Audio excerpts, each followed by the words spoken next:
पाकिस्तान की जो growth rate है, जीडीपी ग्रोथ रेट, उसको आईएमएफ ने 0.5% पे प्रोजेक्ट किया है। मतलब पाकिस्तान अगले पूरे साल 0.5% पे अपनी इकोनॉमी बढ़ाएगा।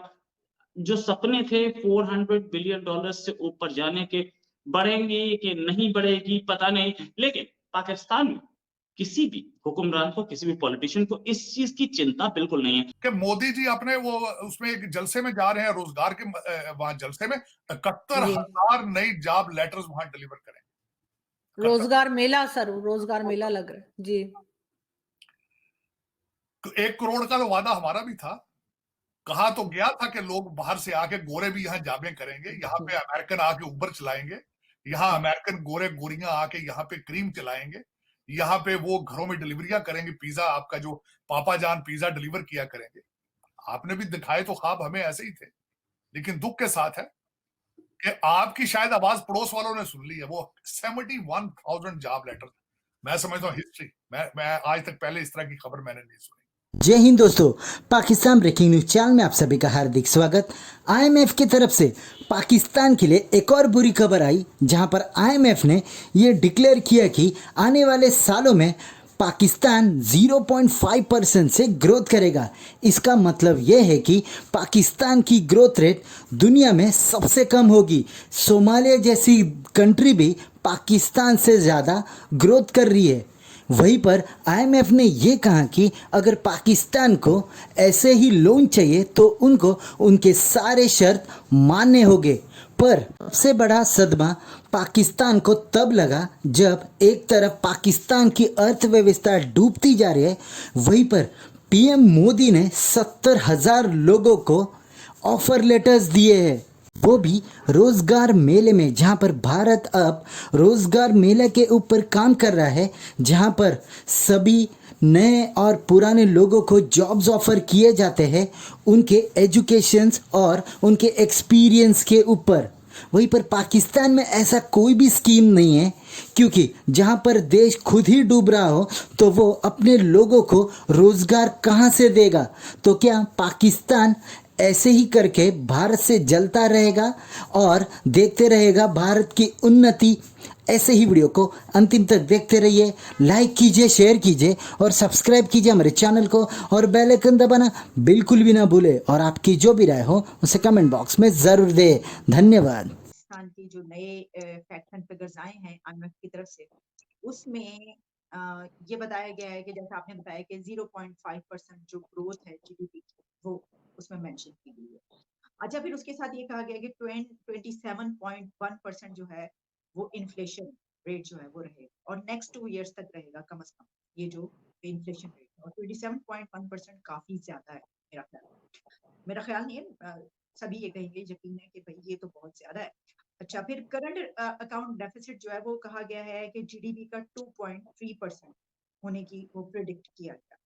अब इसमें अगर आप देखें कि जो पिछला साल हमारा गुजरा, उसमें जो हमारी बेरोजगारी थी उसकी जो रेशो थी वो 6.2%, और जो इस साल ये जो करंट ईयर है इसमें 7% तक गई अगर हम बेरोजगारी को भी देखें। तो इससे यानी ये भी ज्यादा हुई, तो इन्फ्लेशन भी ज्यादा होगी, और जाहिर है कि अगर जॉबलेसनेस अभी इतनी है तो फिर इससे ज्यादा अगले सालों में भी होगी। गो कि हमने ये देखा, जो आपने पॉलिटिशियंस की बात की, तो मैं देख रही थी कि हमारे डिफेंस मिनिस्टर ख्वाजा आसिफ ने तो एक बड़ी अच्छी रिपोर्ट इसको, क्योंकि इसमें कुछ अशारिये जो है इस तरह के, जिसपे उन्होंने ये कहा कि जो पाकिस्तान है उसकी महंगाई जो है वो कम होगी। तो मैंने उसके ऊपर ये कहा कि भाई, ख्वाजा साहब ये बताया था उन्होंने, आपको याद होगा कि ये एक हिलेरियस किस्म का एक स्टेटमेंट जारी की थी और ऐलान किया था कि जो पाकिस्तान है वो तो दिवालिया हो चुका है। तो अब जो है वो ये कह रहे हैं कि 2023 में पाकिस्तान की जीडीपी ग्रोथ बर्तानिया और जर्मनी से बेहतर रहेगी, आईएमएफ की रिपोर्ट। क्योंकि इस रिपोर्ट में ये भी है, देखिए ना, अब जब कोई रिपोर्ट आती है तो उसमें जहां पॉजिटिव पॉइंट्स होते हैं वहीं पर, अब नेगेटिव पॉइंट्स होते हैं वहीं पर एक आधा पॉइंट। अब इसमें जो है वो ये कह रहे हैं कि जर्मनी से भी बेहतर रहेगी हमारी, और बर्तानिया से भी बेहतर रहेगी हमारी जीडीपी ग्रोथ, उनका ये कहना है। तो एक तो ये कि बर्तानिया को आप देख रहे हैं, यूके को आप देख रहे हैं, वहां के हालात जो है वो तो खराब हैं, जाहिर है वो तो सभी को नजर आ रहा है। और फिर इसी तरीके से जर्मनी के हालात भी कुछ ऐसे हैं। तो मतलब ये है कि अगर आप ये पूछे तो गवर्नमेंट तो जाहिर है कि उसका ये कहने की कोशिश कर रही है कि भाई ये तो पूरी दुनिया में है ये सिस्टम, इस वक्त तो हर कोई ढेर हो रहा है, तो हम जाहिर है कि हमारे साथ भी ये जो सिचुएशन है तो इसी वजह से हो रही है। हालांकि देखें इसमें हमारी अपनी बड़ी कोताहियां और नाकामियां हैं, और हमारी अपने बड़े जो पॉलिसीज हैं वो गलत किस्म की, वो इसमें उनका रोल प्ले करती हैं। जो यूके एंड जर्मनी है उसके अपने फैक्टर्स हैं, जो कुछ इस वक्त उनके साथ हो रहा है, लेकिन उनकी गलत पॉलिसीज की बिना पर ऐसा नहीं, हमारे साथ गलत पॉलिसीज की बिना पर हो। तो मैं समझती हूँ कि ये जरा फर्क है कि मोदी जी अपने वो उसमें एक जलसे में जा रहे हैं, रोजगार के वहां जलसे में 71,000 नई जॉब लेटर्स वहां डिलीवर करें। रोजगार मेला सर, रोजगार मेला लग रहा है जी। 1 करोड़ का तो वादा हमारा भी था। कहा तो गया था कि लोग बाहर से आके गोरे भी यहाँ जाबें करेंगे, यहाँ पे अमेरिकन आके उबर चलाएंगे, यहाँ अमेरिकन गोरे गोरियां आके यहाँ पे क्रीम चलाएंगे, यहाँ पे वो घरों में डिलीवरियां करेंगे, पिज्जा आपका जो पापा जान पिज्जा डिलीवर किया करेंगे। आपने भी दिखाए तो ख्वाब हमें ऐसे ही थे, लेकिन दुख के साथ है कि आपकी शायद आवाज पड़ोस वालों ने सुन ली है। वो 71,000 जॉब लेटर, मैं समझता हूँ हिस्ट्री, मैं आज तक पहले इस तरह की खबर मैंने नहीं सुनी। लेकिन ये मैं हमेशा ये कहता हूँ कुछ कॉपी करने की कोशिश कर लो, चलो कोई और खबरें तो सुन लो यार, शर्म ही आ जाए हम लोगों को।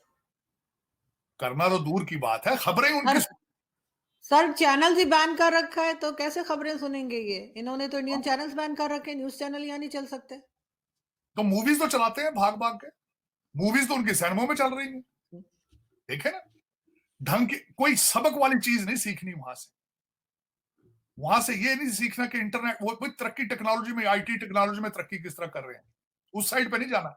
गाने तो बहुत चलाते हैं उनके हर जगह, आप किसी चले जाए भारतीय चैनल देखे ना, आपने गानों में तो बहुत आपका जोर है। मैं तो बल्कि एक और बात करना चाह रहा था, कल सॉरी एक खबर थी कि दुबई में अंबानी साहब के बच्चे की 28th बर्थडे थी, और उसमें 2 हमारे पाकिस्तानियों ने देखे। हमने तरक्की की है कुछ चीजों में, गानों में, नाच गाने।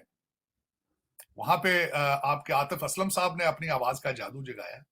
वहां आपके वो क्या नाम है उनका, नुसरत फतेह अली, क्या नाम है उनका, फतेह अली क्या है, उन्होंने भी गाना, हाँ जी, राहत फतेह अली साहब ने भी गाना गाया।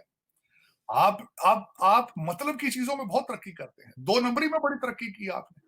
जिस तरीके से आप मनी लॉन्ड्रिंग करते हैं बड़े आराम के साथ, निकाल के करोड़ों डॉलर निकाल के तो लंदन भाग जाते हैं आप मैं समझता हूँ आज तक किसी मुल्क में इस तरह पॉसिबल नहीं। दुनिया के 2 ऐसे बड़े मुल्क हैं जो स्ट्रेटेजिक ऑटोनॉमी की बात कर रहे हैं।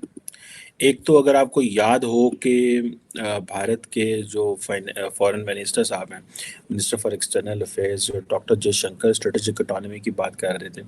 जाहिर बात है वो प्राइम मिनिस्टर मोदी की फॉरेन पॉलिसी है। और दूसरा फ्रांस के जो सदर हैं एमैनुअल मैक्रोन,